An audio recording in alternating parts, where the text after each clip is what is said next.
I'm Lauren McLean, host for Her Why. We've got some great interviews coming your way featuring Ashley Hatch, former BYU soccer star and current forward for the Washington Spirit, and Carrie Roberts, current head coach of the BYU women's golf team. This week, we wanted to share with you a very special episode from one of the other podcasts here at BYU Radio, Top of Mind. In this episode, Julie Rose grapples with the question, is sports fandom good for America? Julie interviews sports fans and professionals to discuss the benefit of these relationships, as well as the influence sports has on gender, patriotism, and political polarization. You can listen to Top of Mind and Her Why on the BYU Radio app or anywhere you find podcasts.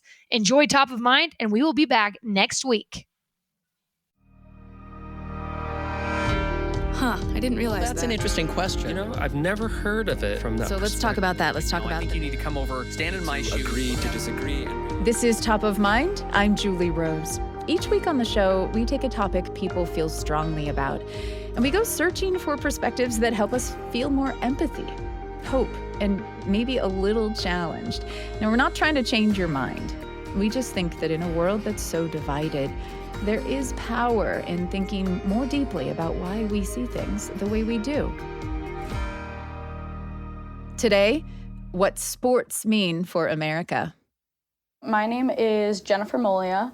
I am from Long Island, New York. I grew up a Rangers fan and a Mets fan. And the Rangers play at Madison Square Garden, which is literally right next to Penn Station. I probably started going by myself when I was like 14 or 15. I would just take the train maybe like half an hour from my house there, and then you pop out and you're right there. My favorite part of it was always warm-ups before the game, because at NHL arenas, well, at most NHL arenas, they're supposed to let you go down to the glass for warm-ups no matter where your seat is. And I loved it because I always got like the cheapest ticket. I just wanted to get in the door. And so my couple friends and I, we would like get there super early and go down to the glass. We would make signs, we would have our jerseys. We would usually like wait outside the arena before and after too to like meet players, which was always fun. A lot of people would say that just by like knowing me and talking to me, they wouldn't think that I have an anxiety disorder because I am very outgoing and outspoken and honest and energetic and enthusiastic and all that stuff. My first panic attack was in gym class. And we were playing six base, which is like kickball basically, if there's six bases, as the name suggests. And I got to like third or fourth or something, and I just randomly got like so freaked out, like watching the clock, like looking around me, like overanalyzing everything around me, like palms were sweaty, freaking out. And I remember turning to the girl next to me and being like, yeah, did you just get really nervous all of a sudden? And she was like, no. And I was like, cool. Like obviously like school anxiety is very real.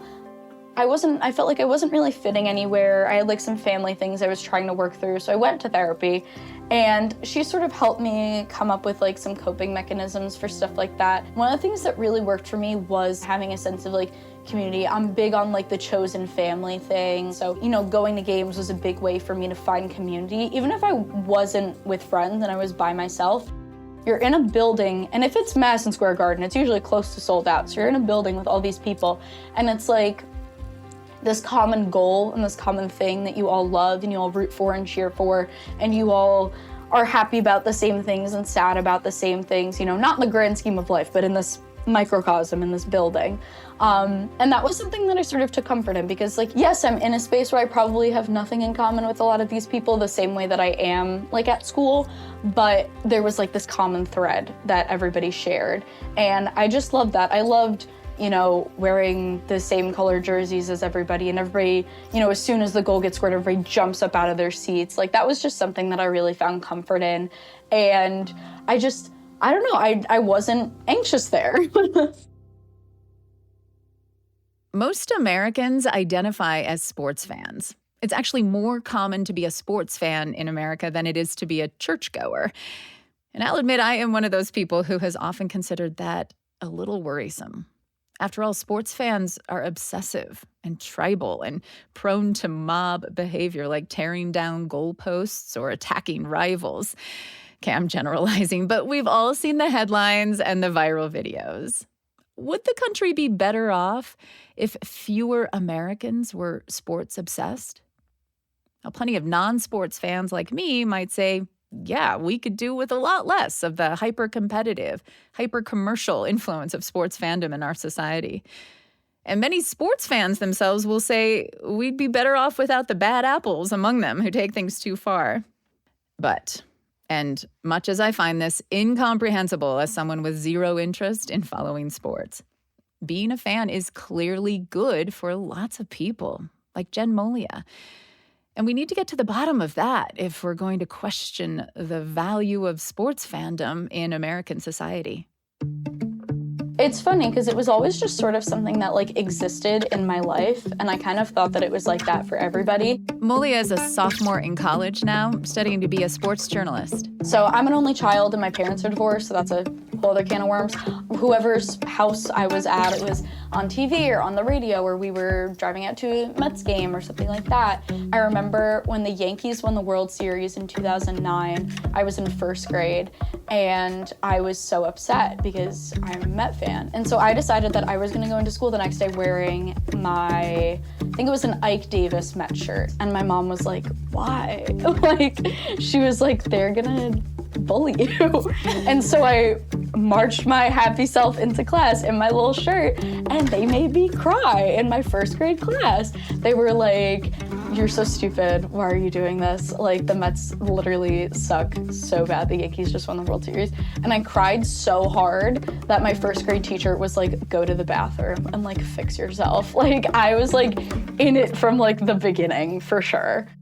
In junior high, Molia started writing about the Rangers and the Mets on sports blogs and social media. She gave a TED Talk in high school about how being a sports fan helps with her anxiety disorder. I've met some of my best friends from like hockey Twitter, which is like crazy to think about. Like one of my best friends who lives on Long Island, not too far from me, I met him, I think like I was 14, which means he was probably like 16. And we're still friends. I still talk to him every day. We met because we wrote for the same like Rangers blog when we were in high school.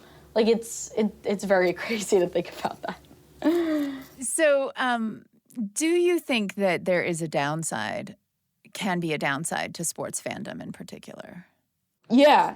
I would say it definitely needs to be like executed with discretion, if that makes sense, because it certainly has been like a coping mechanism for me, but I think that if too much dependence is put on it, then that can be unhealthy. Like, I don't have the exact numbers for this, but I've seen advertisements from the UK that like domestic violence rates go up when like their soccer teams lose, which is like insane to think about.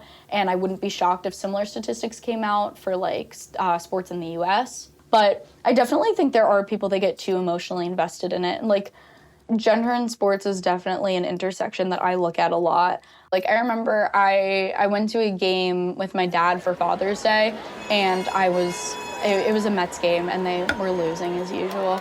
And I was like making some sort of comment about like a decision I thought the team should make. And a man in front of us turned around and like tapped my dad and was like, don't you wish you had a son to take to these games instead of her? And I was just kind of sitting there like, I'm right here. And there's definitely been more moments like that. Like I remember specifically when I was probably 15, I was writing for the New York Rangers site under Fansided. And I wrote an article about Ron Duguay and how I kind of thought it was time for him to just kind of go away respectfully. Because he was making comments about women's hockey that I was just not vibing with. Like, just stop. And so I wrote an article about that, and I was like, his views are outdated, he's discriminating against women, he needs to go. And that was the article while in my time at Fansided, which was probably about 2 years, got the most traction, the most comments, the most views, because it was older men commenting, you don't know what you're talking about, you're a stupid girl, you're 15 years old, like, stuff like that. So it's definitely like, I feel like annoying is the best word for it, because it irritates me and it makes me angry, but it's never once made me be like, I'm giving up, like I'm done with this.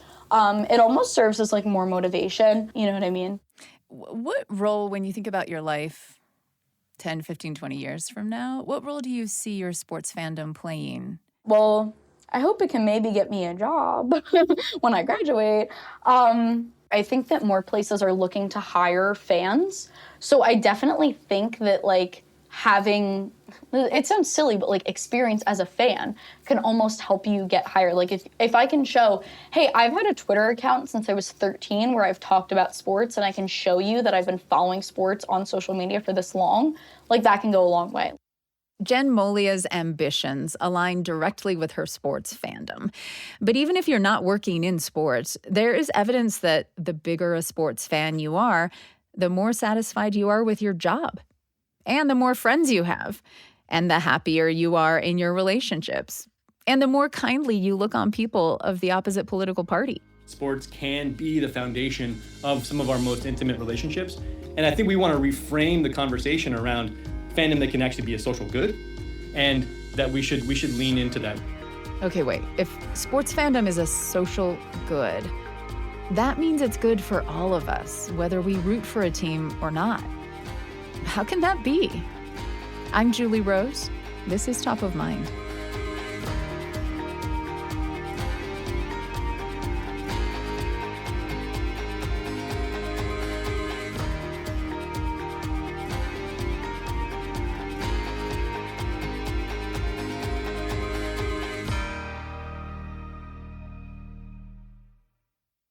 Ben Valenta and David Sikoryak are sports marketers. Valenta is an executive at Fox Sports. Sikoryak is a consultant who used to be an executive at Madison Square Garden, working with the Rangers and the Knicks. The point is, they have an incentive to convince us that sports fandom is good for society. But they say they didn't set out to make this argument. Initially, they were just looking to sell more season tickets, says Valenta. And we encountered this gentleman, Greg, as part of a larger effort to understand season ticket holders. And so we went into it with some hypotheses that we ultimately busted them as myths. One important tidbit there for the listeners who are not familiar with the Knicks. Sure, go ahead, David. They've been horrible for the last 20 years. And I say this as a Knicks fan. So why would somebody who's this average Joe, and I say that as a compliment to Greg. He manages a grocery store in upstate New York. It's not like he's swimming in disposable income, but yet he makes the time and spends the money to go see this team 30 times a year for what has been, for the larger part of his ownership of these tickets, bad basketball. Exactly. And we don't get it, and we want to get it.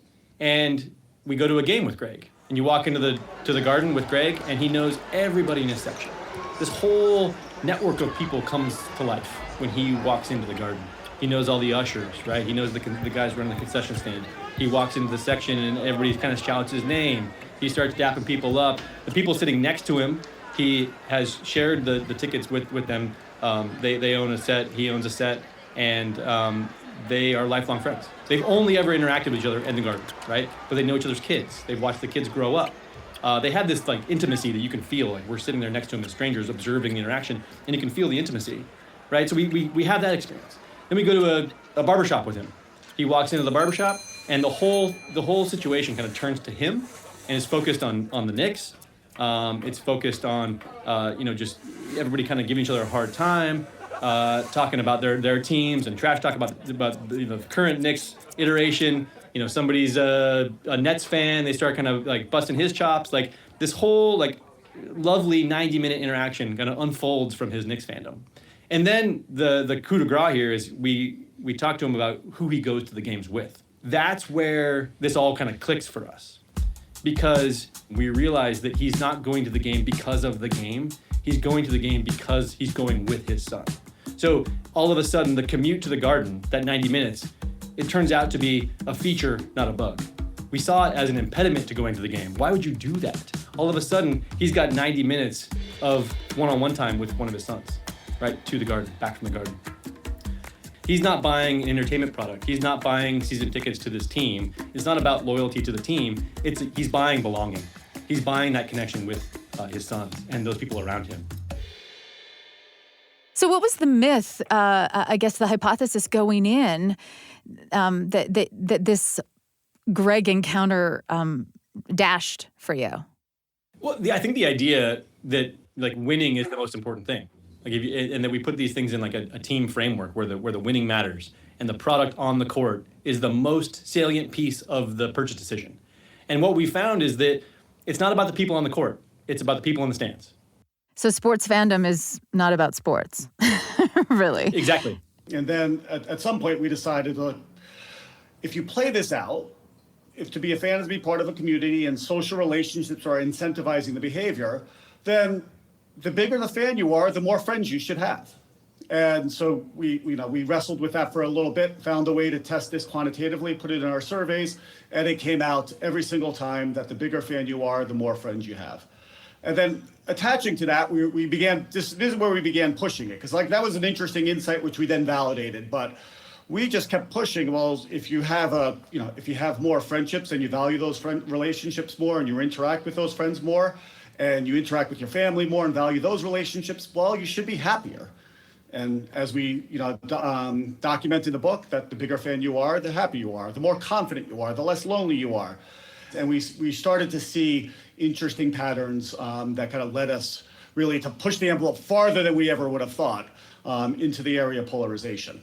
Is this really any different from any other kind of fandom, though? I could think of people who, go to Comic-Cons or, various pop culture franchises, TV shows, music, theater, video games that also have a lot of, you can own the memorabilia and watch the shows or whatever it is, right? Lots of different ways to engage and to spend money on engaging. And is there any reason that sports fandom has a different impact on people's relationships and social networks?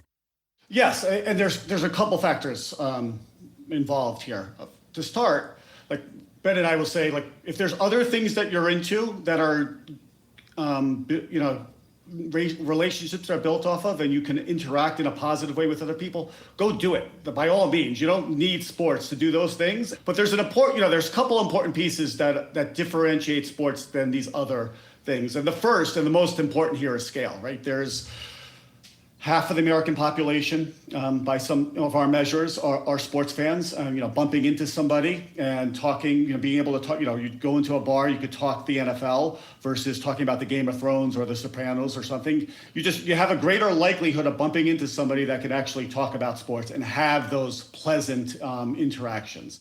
You also mentioned in the book that sports has this very reliable, recurring cadence, especially if you're into multiple sports, right? Like it never ends. There's always some, championship or some playoff within a couple of weeks of wherever you are at that moment on the calendar. And that's important of just, you always have this thing to tap into, to say, hey, how's it going? Or you want to watch the game? Or what are you doing for this? So if you think about, I'm a sports fan. I am in a fantasy league for the NFL with a bunch of college buddies. My family is back in Colorado. I have three brothers, my father and my mother. They're all really into the Denver Broncos, right? So just those two groups alone accounted for on Sunday, conservatively 300 text messages, right? Just like a constant thread, a barrage of conversation that's happening between about 20 people, right? Those things would have otherwise not taken place. I would not have had those interactions without the NFL on Sunday. And I think that's what we want to do, is sort of shine a light on those everyday interactions that are happening and then lean into those things. Send the text message to your family when the home team is playing, right? Reach out to your college roommate when the team makes a miraculous comeback or gets pummeled by a rival. Like, it doesn't matter. It's just a reason to get in touch. Send that message. Invite somebody over for a game. All of that additional connection is ultimately good for you. Ben Valenta, the Fox Sports executive, and David Sikoryak, the former Madison Square Garden and NBC executive, have put all this research, which included surveys and focus groups with more than 30,000 people, into a new book they have titled Fans Have More Friends. But their core claim is bigger.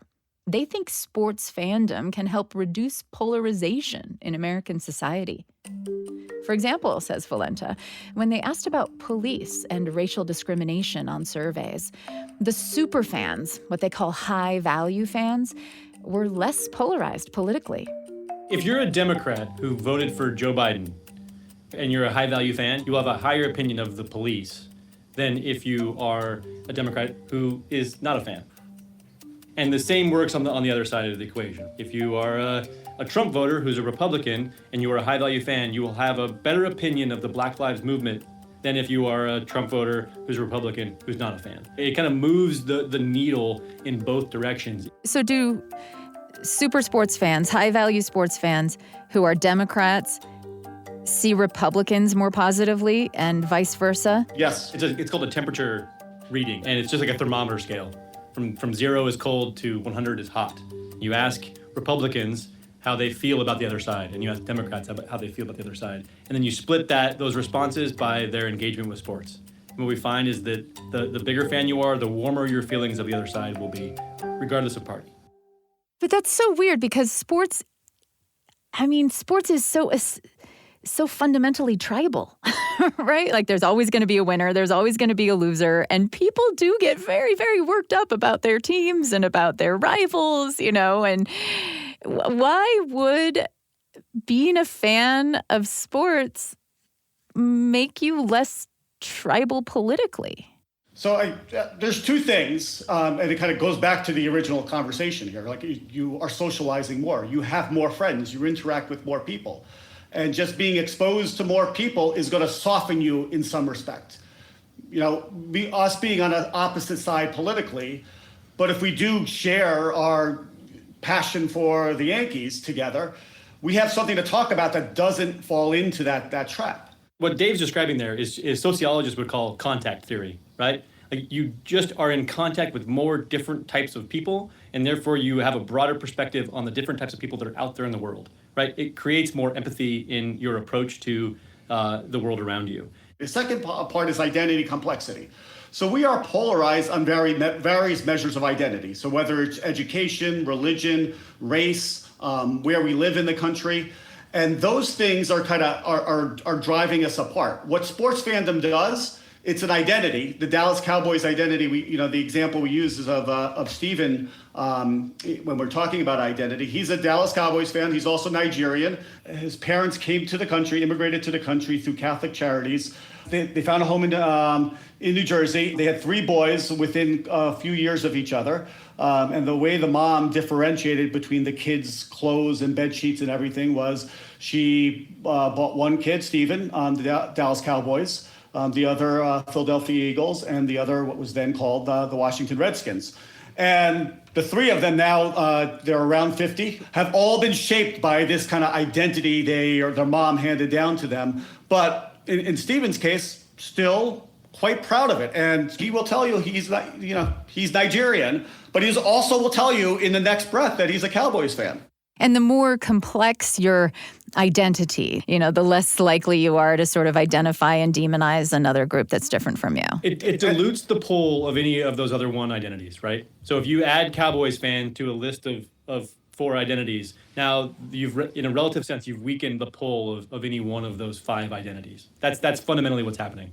And how do you square all of this with the bad behavior that also does happen? Vandalism, assault, sometimes just real ugliness in the stands, mob destruction, of public property. Do you have to kind of just push all of that aside in order to really embrace the power of sports fandom? I don't think you have to push it aside. I think we have to put it in context.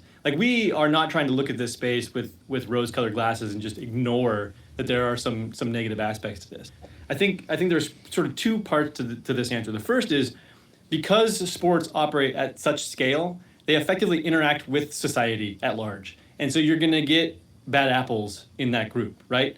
I just watched a video on Twitter of a 55-year-old drunk Cleveland Guardian fan picking a fight with a 55-year-old drunk New York Yankee fan at Yankee Stadium, right? And they get in this really awkward fight, and people are laughing at it. But those guys, I would argue, have some problems, right? I think those guys would probably be getting in fights at a bar or at a stadium or anywhere else that they would find themselves because there's probably some things that are going on in their lives that are not great, right? I wouldn't pin that on sports specifically. I would just say there's problems in society, and because sports are so big, they manifest across these different groups, and sometimes these things kind of flare up in the context of sports. But when we focus only on that conception of fandom, we miss all the connection that's happening in the same section in the stadium. We miss the father-daughter. We miss the family there together for the first game. We miss the little leaguers that are all getting together, trading baseball cards.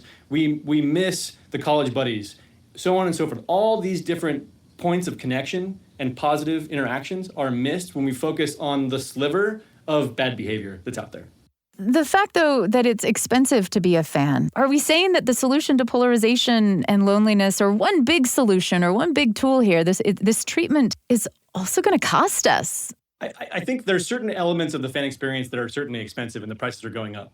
And we should find ways as an industry, I would argue, to make sure we can introduce sports fandom to the widest possible group of people and make this accessible. At the same time, I want to push back a little bit on the premise, because I think you can be a big sports fan engaging in this stuff, and you're already doing a lot of the stuff. They're already kind of sunk costs, right? So if you have a cable subscription, you have access to a lot of sports on television, right? Most fantasy football platforms are free. You've got a cell phone in your pocket already, and you can send text messages to people. The additional cost, like if you start getting like season tickets, now we're talking about a big expense, but there's not a lot of things on the list of activities that we measure and by which we use to define fans that cost a tremendous amount of money or that you're not already doing anyway. I think what we're trying to do is say this is already happening at a societal level. Like we see a great swath of the population that's already doing this behavior. Just be aware of what's happening and then come back to the idea of embracing it, lean into it. And we'll get that much more benefit out of the money you're already spending. I mean, there is a little bit of tension here, though, because we're talking about sports fandom as being good for society and for individuals. It's also controlled by private entities with profit motives. Can it really accrue to the benefit of society when ultimately it's for profit? But the benefits are happening. Like we're experiencing it right now, and there are profit in it, and that's the structure of our system, so to speak. That there's going to be profit seekers and extractors, and they're going to try to get as much out of this. And that's a bigger problem. But this thing does exist. People experience it in a very organic, simple way, and it has. Ben has already talked about this. It has advanced my fandom, where me understanding what it is and how it benefits me and how it benefits others, and made me, who's more of an introvert, a little bit more extrovert, a little bit more purposeful in reaching out to people.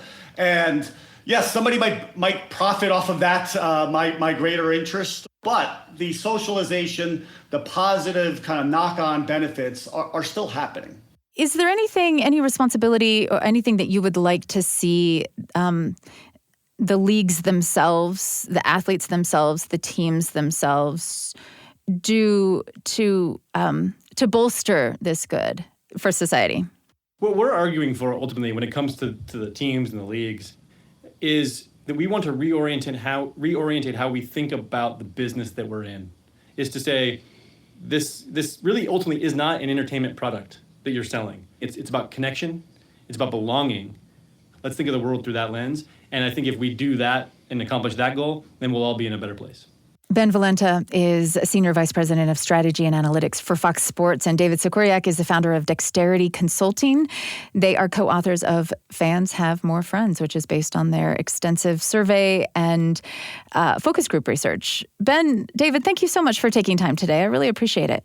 Thank you for the time. Thank you for reading and going into it. We really appreciate that. It was a pleasure. Thank you.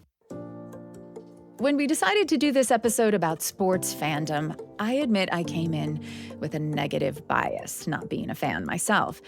So I reached out on social media for stories that might get me thinking differently. And one that came back really did challenge some of my assumptions. It is about a mixed marriage, a sports fan husband and his non-sports fan wife. And since it's the wife writing in with this story, I am expecting the stereotypical lament about all the time her husband wastes watching and talking sports. But that is not this story. Their names are Soraya and Aji Langenbelek. And Soraya says she knew Aji was a huge, lifelong Green Bay Packers fan when they got married. But a few years into their marriage, it dawned on her that he wasn't watching games or talking about the Packers as much as he used to. So she asked him about it, and he said that he has made a point of doing that stuff with other people because he knows she's not interested. And when she asked how he felt about that, he admitted it made him a little sad. So, and I really have to admit, this is not the path I would have chosen. Soraya decides to become a football fan. Like, not just learn the rules and some team names. She picks a team. She picks the Las Vegas Raiders as her team to root for so that she's invested. They don't even live in Vegas, by the way, which makes this story even more charming to me. She learns everything she can about the Raiders. And now, watching NFL games with her husband becomes a bonding activity rather than feeling like a waste of time. She gets a kick out of surprising her husband's friends by joining in the sports talk when they're over.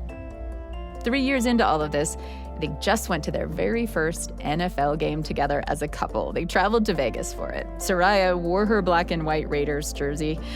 She's become what Valenta and Sikoriak would call a high-value fan. And here's one more thing. She says she's noticed lately that Aji is reciprocating by learning about some of her interests, which she says has made for some unique conversations and moments together. Now, before hearing that story, I would have had a much harder time believing Ben Valenta when he said that sports can be the foundation of some of our most intimate relationships. But the influence of sports on America is not all warm and fuzzy, and if we're going to embrace it as a social good, there are a few things we need to examine, like how it shapes our views on masculinity and patriotism, and even the American dream. I'm Julie Rose. This is Top of Mind.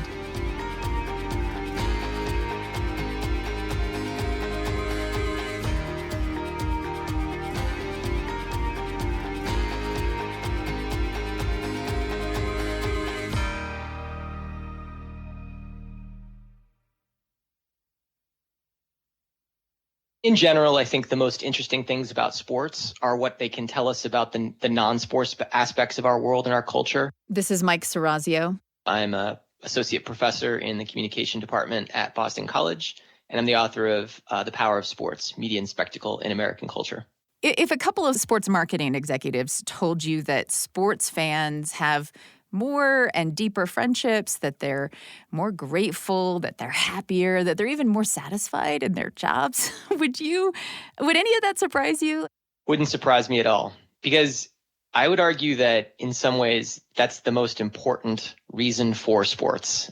It's certainly one of the driving factors for why people become fans. Do you think there's anything particularly distinct about sports fandom in America versus anywhere else in the world? The nature of American sports is highly commercialized in contrast to much of the rest of the world. The kind of market and sort of capital pressures take precedence above all. And I'll bring it back to my own sad fandom story. The San Diego Chargers were a franchise that proudly, if not so glorifyingly, represented San Diego for the better part of 5 decades. This is not a fandom that I would recommend for anyone anywhere if they enjoy success and joy to come out of their fandom. But nonetheless, it is the thing that binds me to much of my family. I grew up in San Diego, and it was one of the reasons over the years, particularly as my grandfather got old, that we were able to maintain a reason to sort of call him up every few weeks and have something to talk about at a point in time where, by virtue of geography and age, we were separated tremendously. And the Chargers ownership demanded more or less that the taxpayers of San Diego build a new stadium for the team. It was put to a public referendum. The city of San Diego, to its credit, said no, this should be something that should be privately financed, which is very rarely done. The ownership picked up the team and hauled it off to Los Angeles. That is a story of loyalty to capital and loyalty to money as opposed to loyalty to tradition or community. And so that, I think, is in many ways a defining feature of American sports fandom. So is your relationship with the Chargers fundamentally a story of unrequited love? It is absolutely a story of unrequited love. One of the amazing ways that franchises are able to trick fans, in a sense, is that they convince you to love something that will fundamentally never love you back. My grandfather, he passed away about 5 years before the team moved. So he never saw the betrayal then? He never saw the betrayal, although, I'm sure that he suspected ownership would be capable of such a stab in the back when he was alive. No, he made it to his 90s. For him, football and I think this is true for a lot of people in general, but certainly for, sometimes elderly folks, football becomes in some ways the thing that got him through the weeks, right? It's like time passed faster for him, particularly in his older years when he was, suffering through health and suffering through, a decade of living past his, my grandmother's passing. It became, I think, a source of light for him and a source of joy. And I think that I still see in the Chargers, I still see reflected our relationship, and I still see reflected that sense of tradition, that sense of something that's handed down. And there's not too many of those things in contemporary society. And so when you have them, you hold on to them. You don't give them up, even if they give you up for, a bigger market 90 miles north on the 5. So is this good for America on the whole? I mean, are there any downsides, do you think, to profit-driven enterprise being also like so fundamental to the relationships and the sense of well-being for so many people in this country? You've described precisely the ambivalence that's at the heart of sports, right? On one hand, it's a powerful vessel for community. It is something that brings people together at a time when very few other things in our culture and our politics and our media and our society do. It is also the case that a lot of money can be made on it, and that lucrative potential warps the decision-making away from oftentimes the very thing that it's based upon, which is the sense of community, which is the sense of loyalty. But if you pushed me, I'd say it's worth the cost because we have so little that approximates that societal power nowadays in terms of an institution like sports. What else is there? What could do this for us if it wasn't sports? I'm hard pressed to think of something. I mean, even like other stuff on television that in theory everybody could be watching together, you can't watch together because so much of the best television nowadays is incredibly bewildering. And you can't just like jump into Game of Thrones or Stranger Things or any of like the best TV shows of the last decade without having spent 50 hours in advance watching all the previous seasons. You just can't catch up in that way. Sports, relative to those other things, gives you a pretty quick ladder up to a space of culture that, a lot of people can access once they learn the rules, which are not tremendously complicated. And so I think that adds tremendous power. And the last thing too is that it's live. Nothing else in our culture is live nowadays. Like you have to be attending to sports when it's happening, and very little else demands our attention in the moment and synchronizes our lives in those ways, quite like sports does. And this is where some of the parallels to religion come in. Yeah. I mean, I think that it's filling a vacuum there, right? So like the number of Americans who are not officially affiliated with any kind of religious practice continues to grow. Right now, it's about 60 million Americans who do not identify. According to Pew Research, they're called nuns, and they're more or less folks who have no kind of formal religious affiliation. I believe that sports is potentially providing those folks, and religious folks as well, with exactly what religion has provided people for centuries, right? So on one hand, it provides this kind of tribal organization, right, which is long something that religion had furnished. It gives people the language of belief. You're constantly rooting for something that's extremely unlikely to happen, right? There's 30 or so teams in each league each year. The chances that your team is going to win it all is really low. And yet we convince ourselves, we delude ourselves into believing it, right? Especially if you're a fan of a team like the Chargers. Exactly. A team like the Chargers, or if you think about it, one of the most sort of beloved, esteemed American fandoms is the Chicago Cubs, right? Which prior to 2016 had not won a World Series in like a century, right? And yet they have the language of faith. You got to believe, you got to have faith, right? Sports gives us, simulates feelings of moral judgment, right? So like my team is good and my team's rival is evil. Like that language of good versus evil maps onto sports, and it's borrowed from religion. And sports just fundamentally provides people with meaning making. I think that other forms of culture used to do that. Sports still inspires in the way that maybe art or religion would have done so for previous kind of epochs.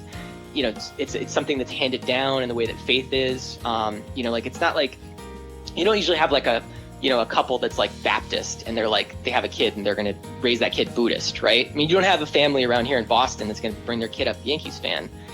So we see in all these ways, down to like being buried in your team gear. My grandfather, at his funeral, we brought up his Chargers hat to the altar. I'm speaking with Mike Sorazio, who is a professor of communication at Boston College and author of The Power of Sports, Media and Spectacle in American Culture. So you describe in your book sports in America as a cultural mirror. And so I'd love to kind of talk about some of the things that reflect back at us when we look at sports. We talked about the hunger for connection. What else, though, stands out to you? Yeah, I mean, a few big things that we can obviously talk about are the politics within sports and the sort of gendered experience within sports. I should add that most fans prefer sports to be escapist. Most fans don't want sports to reflect or don't want to pay attention to the ways in which sports reflect life off the field. So, when you ask fans, should sports and politics mix? A study that I conducted about 5 years ago found that half of all fans did not want sports and politics to mix. So a study of kind of Americans nationwide. And that has a slight partisan inflection to it. So, the more conservative that you identified as, the more you didn't want sports and politics to mix. We're seeing a little bit of a shift. One interesting thing that has happened in the aftermath, I think, of, to some degree, Colin Kaepernick's, Black Lives Matter activism, but I would argue even more so the general activism and unrest and protests that followed George Floyd's murder in 2020. I think you're seeing a little bit of a shift where more fans are showing some acceptance of the politicization of sports. You argue in the book that much as we would like to say, we don't think, we want sports to be pure escapism, that things like race and gender and politics and the notion of what it means to be an American are all deeply embedded in sports. We just maybe don't recognize those things for what they are. Absolutely. And so that in some ways becomes how sports is able to slip in lessons about what the world is like off the field of play. We've talked about race, but another kind of big theme that I find really fascinating is the fact that sports, more so than any other form of pop culture, justifies economic inequality. So the idea here is that a lot of the narratives that you hear within sports revolve around the idea of a level playing field, right? When you if a team wins the championship or a star player gets the MVP and he or she is being asked after the game, how did you achieve this success? They always talk about hard work, right? They always attribute their success to hard work. And when we did a national survey on this question, we basically asked people, are you a sports fan? And then we asked a series of questions that related to how they felt about economic inequality. Things like, do you believe that people who are wealthy and powerful in society just work harder than everybody else and the poor are effectively lazy? And what we found is that, sports fans were more likely than non-fans to believe that poor people are lazy and rich people work hard. And the idea here is that sports provides this kind of metaphor for a level playing field and for hard work, overcoming any and all obstacles to succeed, that people then take as gospel for what happens off the field of play in terms of wealth and equality. What else do sports in America reinforce? What other lessons are we learning, however subconsciously, as fans? Well, the big one, it's not even really all that subconscious, is sort of gender politics. This has been something that has never been very subtle in American sports. When it comes to women in sports, as either athletes, as broadcasters, and also as fans, they've very historically been deeply marginalized. At this point, you still see with regularity, something on the order of, 90 to 95% of sports coverage focuses on men's sports. And it's even honestly built into the language itself, right? Like we have the WNBA, we don't have the MNBA, right? We have like the LPGA, but we don't have the MPGA, right? There's a way in which that kind of gender marking has historically defined female athletes and female athletics as secondary, as counterfeit, as a lesser version of. So quantitatively, women have gotten much less coverage. But let me say this. If leagues were stocks, I would absolutely buy the National Women's Soccer League. I think that there is tremendous potential there, and not just because our national team, our U.S. women's national team has been so successful in international play. I think also because soccer has not been gendered male in the same way that basketball or baseball has been gendered male in terms of popularity over many years. And when you say gendered male, you mean like, who plays football? Well, obviously boys do. But soccer is sort of like, we know as many girls as we know boys who play soccer in our lives, probably. Exactly. And so that gives it tremendous upshot. In the Women's Euro Cup for soccer just set record ratings. The NWSL, National Women's Soccer League in the United States, just had record attendance for this year. There's a lot of, if you hope for gender parity, soccer is the sport that I think has the greatest potential for that. Let's talk for a moment about masculinity, because that's another related thing that you write about in your book, Mike Serrazio, that sports reflects back to us, not very subtly, but quite consistently. What are we learning about, and especially what are boys learning about what it means to be a man from professional sports culture in America? Yeah, there's another one where you're seeing some really interesting changes happening. Historically, it's been the case that men in sports have been associated with sometimes what's called kind of hegemonic masculinity, which is like a kind of traditional sort of Clint Eastwood ideal for what the male is supposed to be: tough, stoic, macho, plays through the pain. Those have been historic ideals for men within sports, and they're still very much the dominant ones. But I think what you've seen in the last decade, and part of it has to do with the NFL concussion crisis, but part of it is just some sort of interesting changes in sort of gender fluidity and norms. You've seen a more sensitive space for male athletes to take shape. You've also seen this with regard to athletes owning up to mental health struggles, male athletes, I should say, owning up to mental health struggles.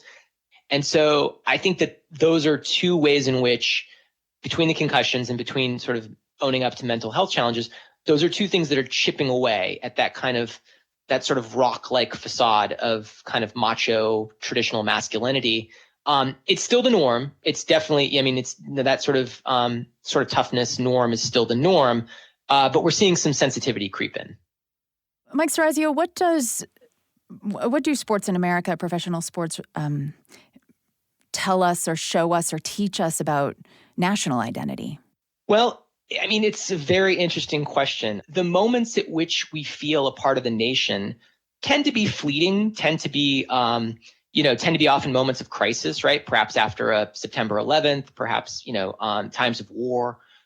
Sports, though, in a way that's much safer and more salutary than war, provides people with those experiences of national identity. It can bring, some of the research on this shows outside of the United States, but around the world, sports will decrease the likelihood of civil conflict. It will decrease the likelihood of civil war because it brings people together. For example, the South African Springbok squad, the rugby team in the aftermath of the apartheid there, that was an example of how sports can bring together a deeply divided society. That being said, research also tends to show that sports can heighten the tensions between nations. So sports absolutely plays into nationalism. I think that's one of the reasons why, things like the Olympics and the World Cup is especially powerful and popular. Yeah.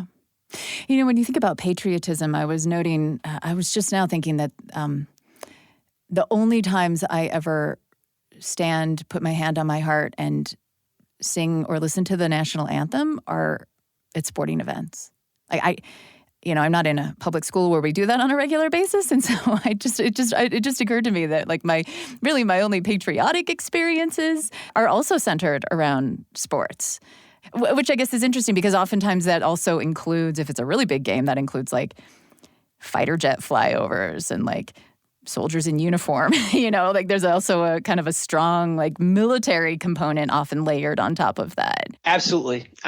President Dwight Eisenhower once said that the true mission of American sports is to prepare young people for war.